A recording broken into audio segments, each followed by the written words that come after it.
at ng Anak at ng Espiritu Santo. Amen. Sumainyo ang Panginoon At sumaiyo rin. upang tayo maging marapat sa banal na pagdiriwang na ito, halina't magsisimula sa ating mga kasalanan. Tayo pong lahat. Inaamin ko sa makapangyarihang Diyos at sa inyo mga kapatid na lubha akong nagkasala sa isip, sa salita at sa gawa at sa aking pagkukulang. Kaya isinasamo ko sa mahal na Birheng Maria, sa lahat ng mga anghel at mga banal, at sa inyo mga kapatid na ako'y ipanalangin sa Panginoong ating Diyos. Kaawaan tayo ng mapagmahal na Diyos. Patawarin sa ating mga sala at patnubayan hanggang sa buhay na walang hanggan. Amen.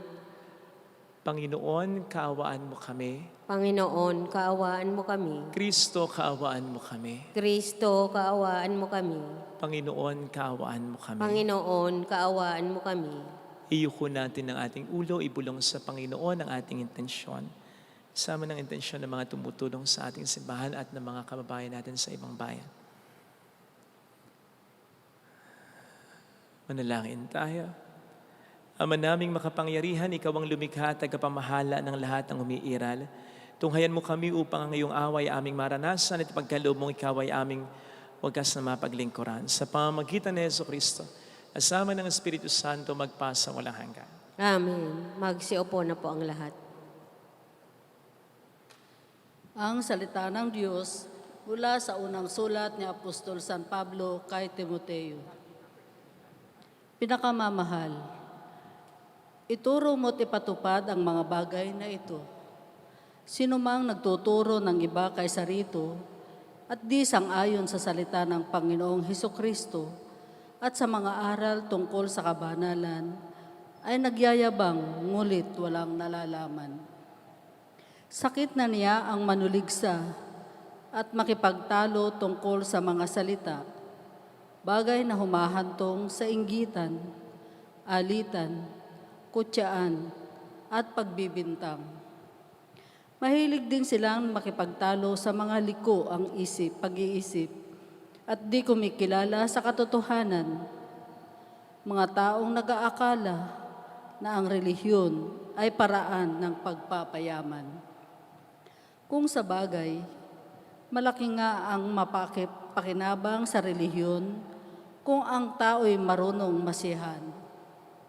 Wala tayong dalang anuman sa sanlibutan at wala rin tayong madadala pag alis dito. Kaya dapat na tayong masiyahan kung tayo'y may kinakain at dinaramit. Ang mga nagnanasang yumaman sa anumang paraan ay mahuhulog sa tukso at sa bitag ng masasamang hangaring magtutulak sa kanila sa kapahamakan. Sapagkat ang pag-ibig sa salapi ay siyang ugat ng lahat ng kasamaan. Dahil sa paghahangad na magkapal siyang salapi, may mga nalayo sa pananampalataya at nasadlak sa paghihirap ng kalooban. Ngunit ikaw na lingkod ng Diyos, umiwas ka sa mga bagay na ito. Sikapin mong mamuhay sa katwiran, kabanalan, pananalig, pag-ibig, pagtitiis at kaamuan. Gawin mo ang buo mong makakaya sa pakikibaka, alang-alang sa pananampalataya, at kakamtan mo ang buhay na walang hanggan. Yamang, diyan ka tinawag ng Diyos nang ipahayag mo sa harapan ang maraming saksi ang iyong pananampalataya. Ang salita ng Diyos. Salamat sa Diyos. Mapalad ang mga aba, tanging Diyos ang hari nila. Mapalad ang mga aba, tanging Diyos ang hari nila. Hindi ako natatakot sa panahon ng panganib, kahit pa nga naglipa na ang kaaway sa paligid.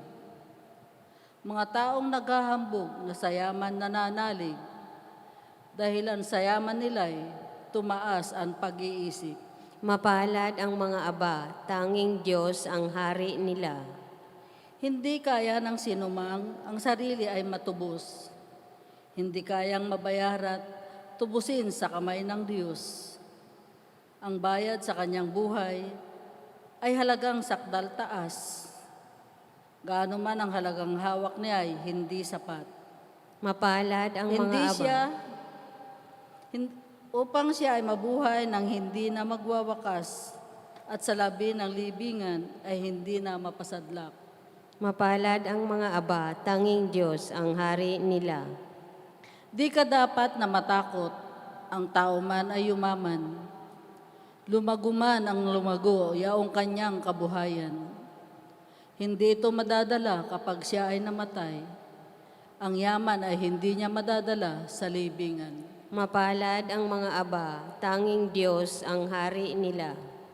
At kahit na masihan ang tao sa kanyang buhay, dahilan sa sinusuob ng papurit nagtagumpay, masasama pa rin siya sa ninunong nangamatay. Masasadlak pa rin siya sa dilim na walang hanggan. Mapalad ang mga aba, tanging Diyos ang hari nila. Magsitayo po ang lahat.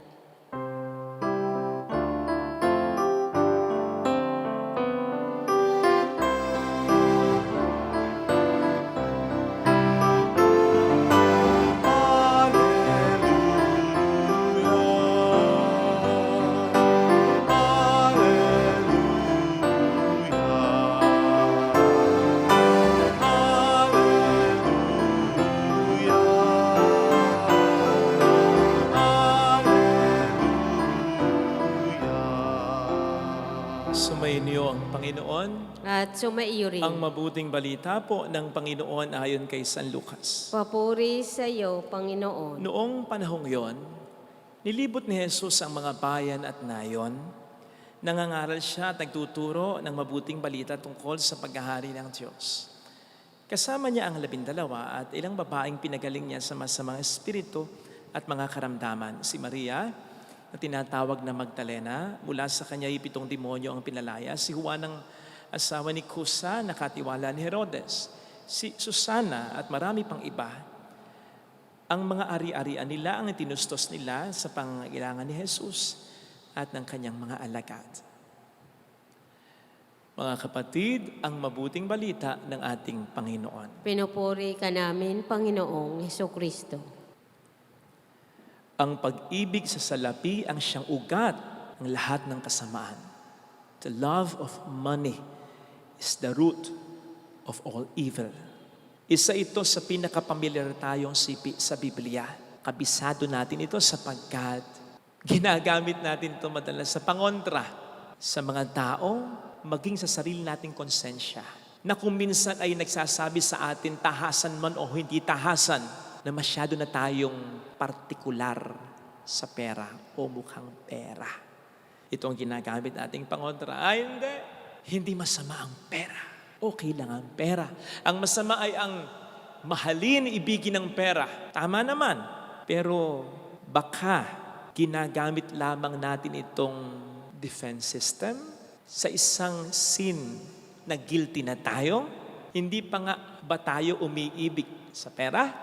O baka hindi lamang nating alam na ang ating puso ay nahulog na sa pera. Paano nga ba natin malalaman kung tayo'y nagmamahal na sa pera? At paano po natin ito maiiwasan, mariremedyohan? Yan po ang ating tatangkaing pagnilayan at hindi na po tayo lalayo mula sa ating mga pagbasang napakinggan. Una, masasabi nating minamahal natin ang pera kapag gumagawa na tayo ng masama dahil sa pera. Yun naman ang sinasabing maliwanag sa ating unang pagbasa. Ang pagmamahal sa salapi, ang ugat ng mga kasalanan. Kaya't kung dahil sa pera ay nagsisinungaling ka na, nagkakabisyo ka na, gumagamit ka na, nagpapagamit ka na, nagiging mayabang ka na, matapobre ka na, nagiging wala ka ng konsiderasyon sa iba, nagnanakaw ka na, nanloloko ka na, nangaargabyado ka na, mahal mo na nga ang pera. Kung dahil sa pera ay napapabayaan mo na ang mga bagay o relasyon na napakamahalaga, Katulad ng relasyon mo sa Diyos, ni hindi ka na makapagdasal at makapagsimba. Relasyon mo sa iyong pamilya, sapagkat puro trabaho ka na lang at wala ka ng panahon sa kanila.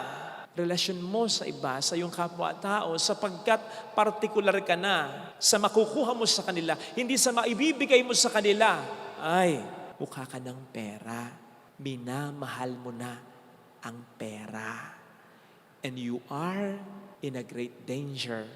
Maniwala ka. Sapagkat ang sabi ng ating Panginoon, walang makapaglilingkod ng sabay sa dalawang Panginoon. Mamahalin mo yung isa at itatakwil mo naman yung isa. Dapat isa lang talaga. Alam nating masama ang hangarin ng demonyo eh. Hindi tayo pautos sa demonyo. Hindi natin siya gagawing Panginoon. Kaya naman mautak din ang demonyo. Ang pinafront niya, hindi naman siya, kundi yung gagamitin niya upang tayo makuha niya. Ano? Pera. Walang makapaglilingkod sa dalawang Panginoon. Ang tinutukoy dito ay ang Panginoong Diyos at ang hindi diablo kundi pera. Yun ang ginagamit ng diablo upang maitakwil, malimutan natin unti-unti ang Diyos at makasunod tayo sa mga inuutos ng diablo.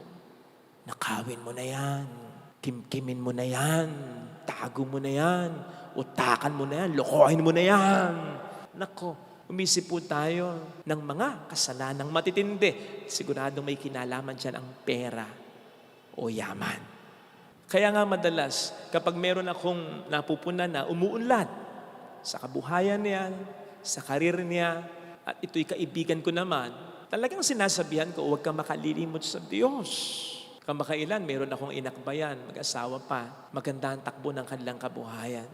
Sinabihan ko, simba po tayo ha, huwag kayo makalilimot sa Diyos. Isa pa sa mga sinasabi ko, be on guard, mag-ingat kayo, maging listo.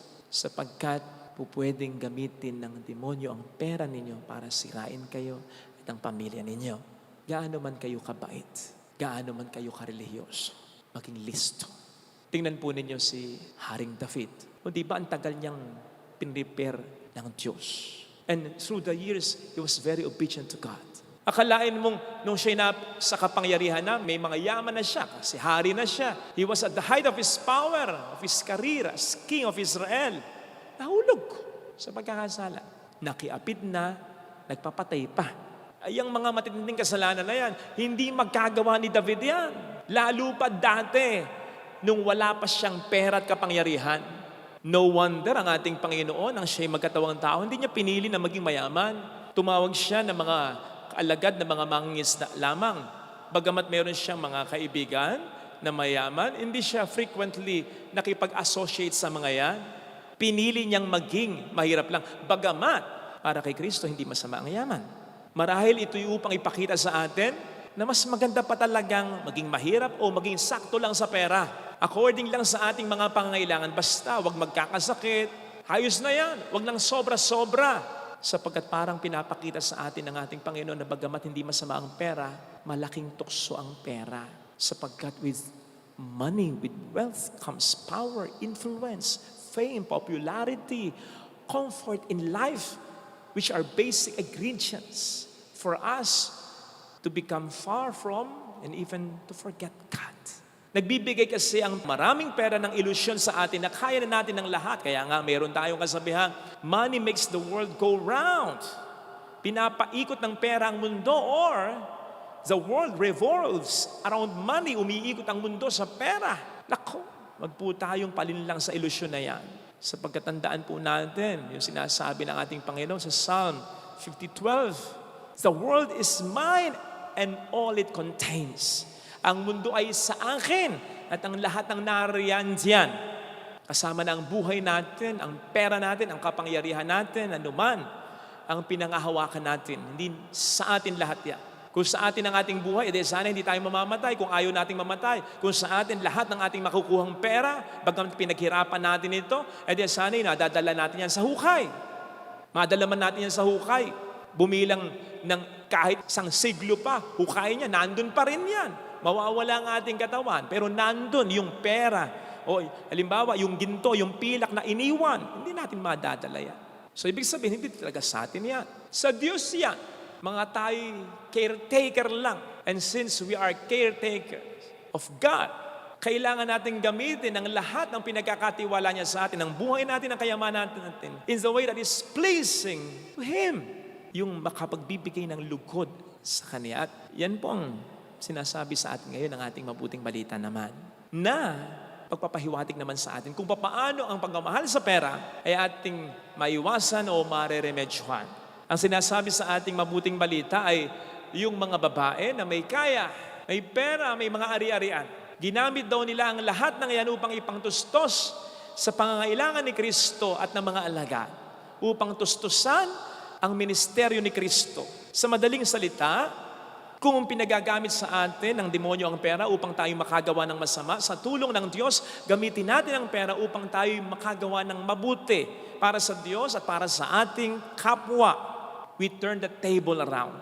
Hindi masama ang pera, pero gawin nating mabuti ang pera upang maiwasang maging masama para sa atin ang pera. Isang magandang halimbawa palagay ko ay yung tinatawag nilang isa sa pinaka-generous na artista sa Amerika, sa Keanu Reeves. O diba yung sikat na pinapanood natin, yung si John Wick. Yeah, si John Wick. Sapagkat kung mag-donate yan sa charity, napakalaking halaga. Binibigyan niya ng malalaking bonus ang mga crew niya sa pelikula. Tumutulong yan sa marami pang iba. Sabi nga ng mga fans, Keanu is the best person ever. Akalain niyong sabihin para sa kanya. Kasi napaka-generous. Ngayon, kung sasabihin natin na ang pera is the root of all evil for Keanu, it has become the root of all goods na ginagawa niya. Minsan, bumili siya ng ice cream. Hindi dahil gusto niya ng ice cream, para lamang makakuha ng resibo ng ice cream at mapirmahan niya yung resibo para maibigay sa isang fan. Hindi mo yan makikita ang makipagsosyalan dahil lang sa kinakailangan. Dahil may pelikula na pinopromote, etc. Hindi mo yan makikita ang nakasuot ng napakamamahaling kasuotan. Hindi mo yan makikita tulad ng ibang artista na nagpapakitang nagdadrive sila ng mamahalin lang. Bagamat afford lahat ni Keanu yan, mas mayayaman pa siyang dihamak sa mga artistang nakikita nating kung pumorma ay kala mo kung sino. Hindi ganun si Keanu. Madalas nga nagko-commute lang siya. And one time, he made headlines ng mapag-usapan kung paano siya tumayo at ibinigay ang kanyang upuan sa isang babaeng may mabigat na bag. And many other good things in many other circumstances, which I believe are all products of his good perspective as regards money. Kung paano niya tratuhin ang pera. Ginagamit talaga niya at hindi vice versa. Hindi siya ang ginagamit ng kanyang pera. Hindi siya alipin ito, kaya malaya niyang nagagamit ito. At nandun sa kanya yung pagiging masaya kahit sa mga simpleng bagay, kontento si Keanu. Mga kapatid, sana ganun lang. Huwag nating mamahalin ang pera sapagkat hindi tayo magagawang mahalin ito. Pag minahal natin ang pera, ang tanging gagawin sa atin ng pera ay sirain tayo nito. Huwag po nating hayaang mahulog ang ating puso sa pera sapagkat our heart belongs only to God. Tama na mag-ipon pero huwag kakalimutan na tumulong, magbigay at maging kontento. Sa gayon, maiwasan nating Diyosin natin ang pera. Tama namang may mga naibibigay ang pera na maganda. Pero tandaan po natin lahat ng kayang ibigay ng pera ay kayang ibigay ng Diyos sa atin. But not the other way around. Maraming kayang ibigay ang Diyos sa atin na hindi kayang ibigay ng pera. Gaano man karami ito sa bulsa at sa poder natin. Sana, mga kapatid, ito ang grasyang ipagdasal natin. Huwag lang yung Lord pera, hindi yung proper disposition o pagtrato sa pera. Hindi naman din kasi ibibigay ng Panginoon sa atin. Lalo pat alam niya na hindi natin kayang i-handle at tayo ang i-handle ng pera. Ngayon, kung kahit ayaw ibigay ng Panginoon sa atin ay magpupumilit tayo dahil manloloko tayo, magnanakaw tayo, didiskarte tayo para magkapera lamang tayo, ayun na. Yun na ang simula ng ating pagkasira dahil sa pera. Ang pera ay isa lamang sa mga biyaya ng Diyos. Kaya huwag nating ipagpapalit ang pera sa Diyos. On this regard, huwag nating isipin na kahit kipit tayo sa pera ay tayo'y malas na. Tayo'y kawawang-kawawa na. Kung papaanong hindi na natin dapat isipin na ang mga may pera ay pinagpalang talaga. Depende kung sino o ano ang minamahal natin. Sapagkat tayo ng pinakakawawang tao kung pera ang ating mamahalin. Pero tayo ng pinakapinagpalang tao kung ang Diyos ang pahalagahan natin. Yun ang sinasabi sa ating salmong tugunan, di ba? Blessed are the poor in spirit, those whose spirit searches and longs for God, those whose spirit loves God, for the kingdom of heaven is theirs. Pag minahal mo ang pera, marami, eventually lahat mawawala sa iyo. Pero pag minahal mo ang Diyos, marami, and eventually lahat mamanahin mo. Ito sana ang hiling nating biyaya sa banal na pagdiriwang na ito. Ilagay natin ang ating kanang kamay sa tapat ng ating puso.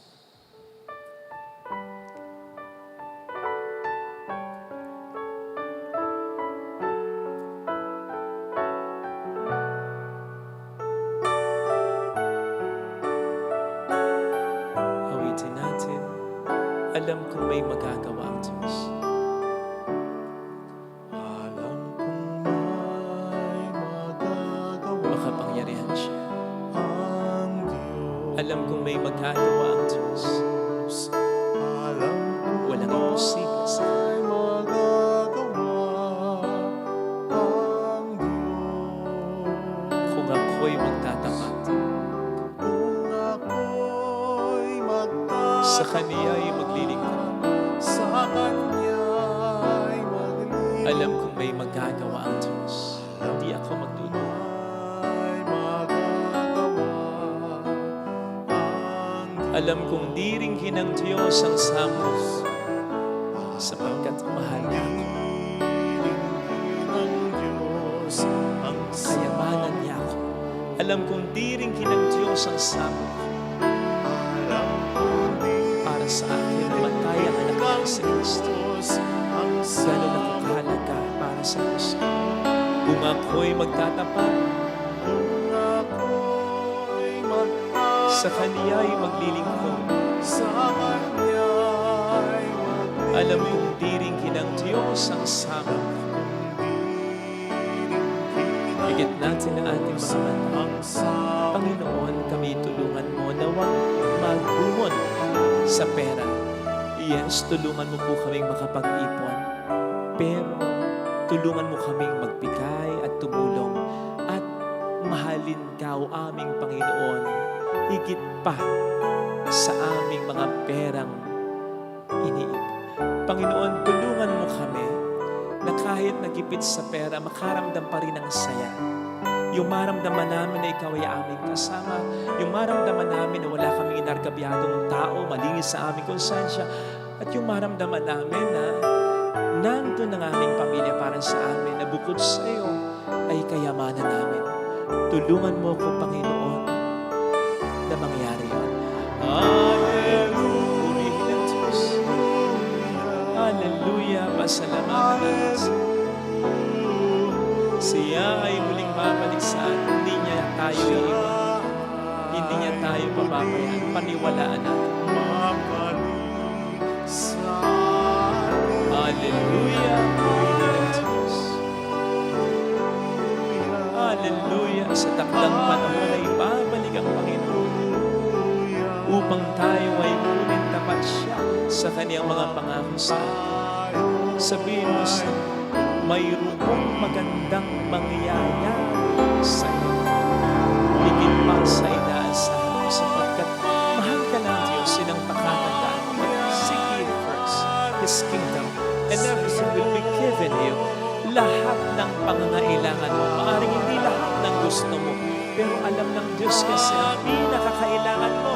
Mayroong magandang mangyayari sa iyo, pero naman maramdaman ng Diyos na siya ang pinakakailangan mo sa buhay mo. At lahat na susunod mula dito. Kung lalapit kay Jesus, huwag kang pasusubok sa Diyos. At ang isa sa mga pagsubok ay pera. Pakita mo na kaya mong i-give up ang pera para sa Kanya. Papuri sa Ama at sa Anak sa Espiritu Santo. para nang sa unang-una, ngayon, magpakailanman, magpasawalang hanggan. Amen. Pag-aalay.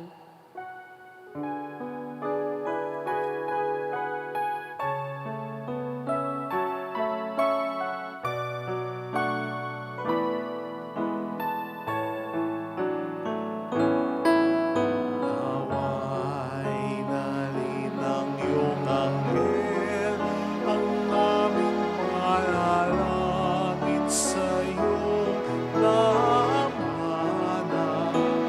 Katulad ng alimuyak ng insenso, umakyat sa kalangitan. Handog namin sa iyo, Ama, ang tinapay at alak na ito. Handog ng bayang umaasa, sumasabat nagmamahal sa iyo. Manalangin tayo, pang ating handog ay maging kalugod-lugod sa Diyos samang makapangyarihan. Tanggapin nawa ng Panginoon itong paghahain sa iyong mga kamay sa kapurihan niya at karangalan sa ating kapakinabangan at sa buong sambayanan niyang banal. Ama naming lumikha, maawain mo ang dinggin ng aming mga pitahaya at paunlakan mo ang paghahaing amin ihanda para sambahin ang banal mong ngalan. Sa pamamagitan ni Jesucristo, asama ang Espiritu Santo magpasa walang hanggan. Amen. Sumayin niyo ang Panginoon. At sumaiyo rin. Itaas sa Diyos ang inyong puso at diwa. Itinaas na namin sa Panginoon. Pasalamatan ng Panginoong ating Diyos. Marapat na siya ay pasalamatan. Ama naming makapangyarihan, tunay ang marapat na ikaw ay aming pasalamatan.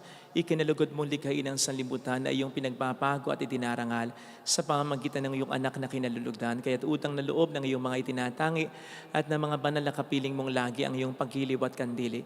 Kaya kaisa ng mga anghel na nagsiawit ng papuri sa iyo ng walang humpay sa kalangitan, kami nagbubunyi sa iyong kadakilaan.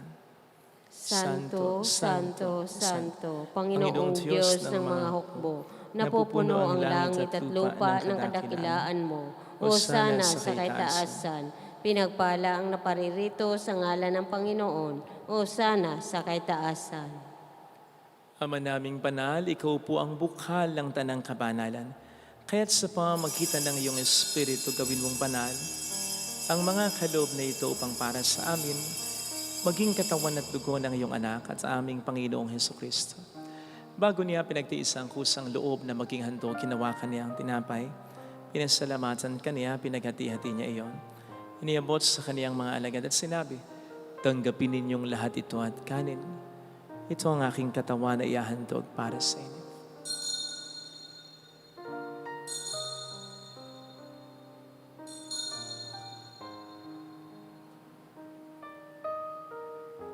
Gayun din naman nang matapos ang hapunan, hinawakan niya ang kalis.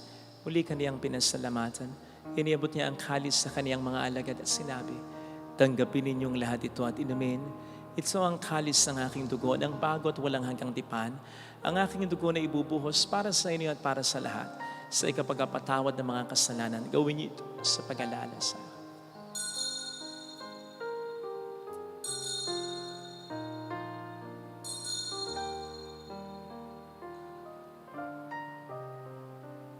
Ipagbunyi natin ang misteryo ng ating pananampalataya. Si Kristo'y namatay, si Kristo'y nabuhay, si Kristo'y babalik sa wakas ng panahon. Ama, ginagawa namin ngayon ang pag-alaala sa pagkamatay at muling pagkabuhay ng iyong anak.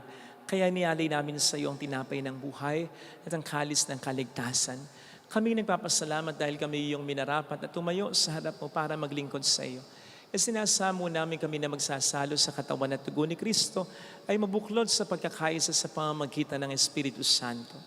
Ama, lingapin mo ang iyong simbahang laganap sa buong daigdig. Puspusin mo kami sa pag-ibig. Kaysa ni Francisco na aming Papa, ni Teres na aming Obispo at ang Tanang Kaparian, alalahanin mo po ang mga kapatid naming nahimlay nang may pag-asang sila'y muling mabubuhay. Kaawaan mo sila at patuloyin sa iyong kaliwanagan. Kaawaan mo at paging tapatin kaming lahat na makasalo sa iyong buhay na walang wakas. Kaisa ang mahal na Birhen ng Lazaret, ang ina ng Diyos, isanusay ang kabiyak ng kanyang puso lahat ng mga banal na namuhay dito sa daigdig ng kalugod-lugod sa iyo.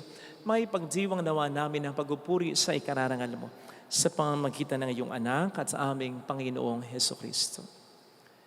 Sa pamamagitan ni Kristo kasama niya at sa Kanya, ang lahat ng parangal, papuri ay sa iyo, Diyos amang makapangyarihan, kasama ang Espiritu Santo magpa sa walang hanggan. Amen. Tumawag tayo sa ating Ama.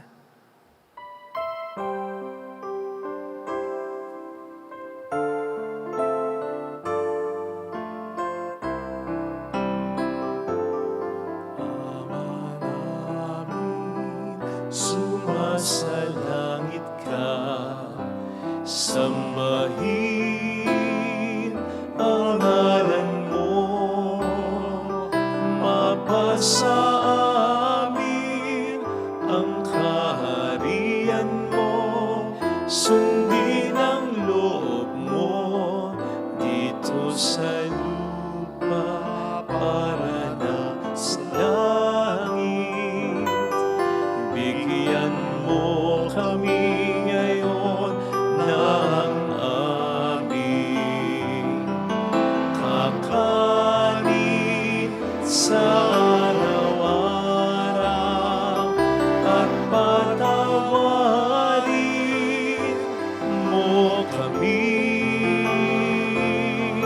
sa aming mga sala para na pagpapatawad namin sa nagkakasala sa amin at huwag mo kami ipahintulot sa tukso at iadya mo kami sa lahat.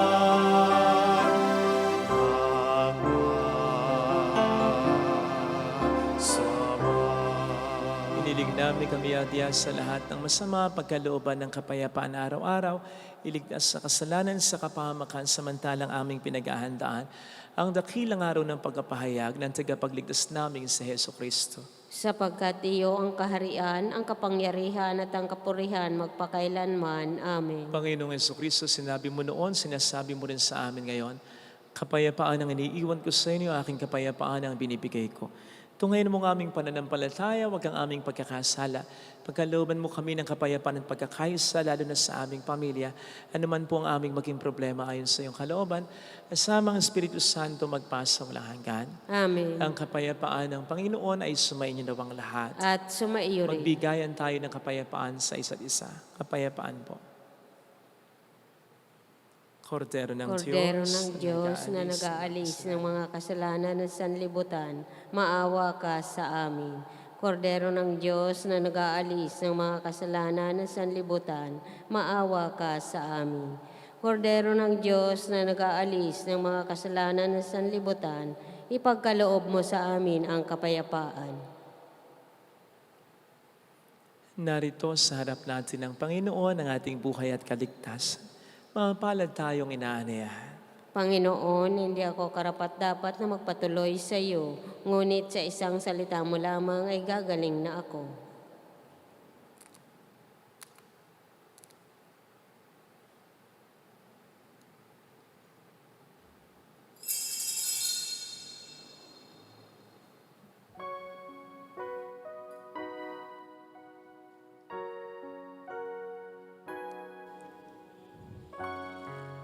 Panalangin para sa espiritual na pakikinabang. Panginoong Hesus, ako ay naniniwala na ikaw ay nasa kabanal-banalang sakramento. Iniibig kita ng higit sa lahat at ninanasa kong tanggapin ka sa aking kaluluwa.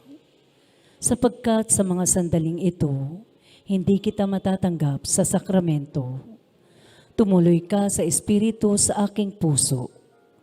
Niyayakap kita na para bang naririto ka na. Inaalay ko ng buong buo ang aking sarili sa iyo. Huwag mong hayaang mawalay ako sa iyo. Amen. Pamay siyang siningan.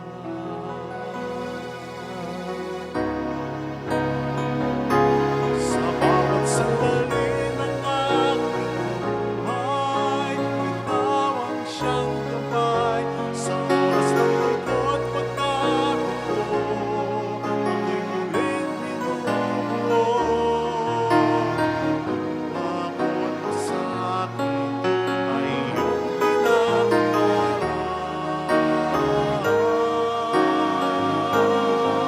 Sa pagbubuog nitong araw, sa pagsapit ng dilim, ang pangit kong hiling ay humimulay sa iyong piling. Sa bawat sandali ng aking buhay, ikaw ang siyang gabay. Sa oras ng lungkot pagkabig ko, ako'y muling binubuo. Bakit kasakit ay iyong pinaparaan? Sa pagbubuog nitong araw, sa pagsapit ng dilim, ang pangit kong hiling ay humimulay sa iyong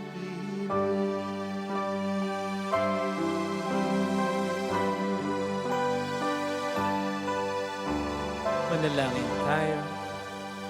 Ama naming mapagmahal, ang aming kalooban naway pagharian ng aming tinanggap na pakikinabang upang huwag ang diwa namin ang umiral, kundi ang bunga ng pagdiriwang laging mamayanin sa amin. Sa pamamagitan ni Hesu Kristo, kasama ang Espiritu Santo magpasa walang hanggan. Amen. Holy God, Holy Mighty One, Holy Immortal One. Have mercy on us and on the whole world. Holy God, Holy Mighty One, Holy Immortal One. Have mercy on us and on the whole world. Holy God, Holy Mighty One, Holy Immortal One. Have mercy on us and on the whole world. Jesus, King of Mercy, We trust in you. Alalahanin, O mahal na Birhen ng Lasalet, Ina ng pag-asa.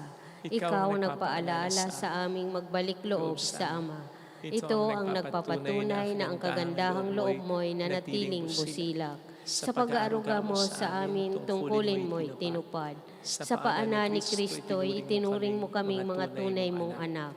Kaya ninais mong ni Isay wag mapahamak.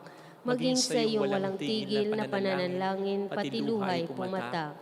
Huwag nawang mawala ng saysay ang iyong paghihirap. Hiling nawa namin sa iyo, o aming inang liyag, na matapos ang pakikibaka namin sa mundong ito at sa pananatili namin tapat kay Kristo, sa kapurihan mo'y makibahagi kaming ganap, upang kung nasaan ka ngayon ay maparoon din kaming lahat, at ang kaganapan ng kaluwalhatian ng Diyos Amay tuluyang matupad siya nawa. mahalapiran ng lasalat at kapagkasundo ng mga makasalanan. Panalangin mong walang patid kaming mga dumudulog sa iyo. Maraming salamat po sa patuloy niyong pong pagtulong sa mga paggawain pa ng ating simbahan. Maraming salamat sa mga kababayan natin sa ibang bayan sa inyong mga sakripisyo para sa minamahal ninyo, para sa bayan na ito. Sumayin niyo ang Panginoon, At sumaiyo rin. pagpalain kayo kasama ang ating pamilya na mapagmahal at Diyos, ng Ama at ng Anak at ng Espiritu Santo. Amen. Umayo tayo sa kadakilaan, sa kapangyarihan, sa kabutihan ni Kristo. Salamat sa Diyos. Salamat din po.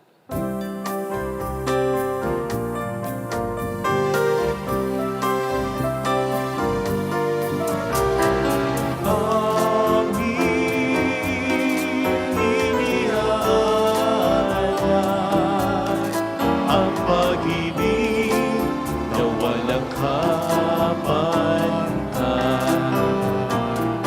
O kay sarap mabuhay kung may nagmamahal.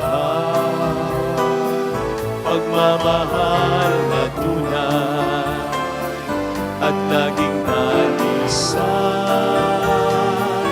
Ang Birhen ko ay walang sintamis, pagsintang sa malinis, sa iyo hanggang langit. O Birhen, Birheng mahal, sa awit at sa dasal,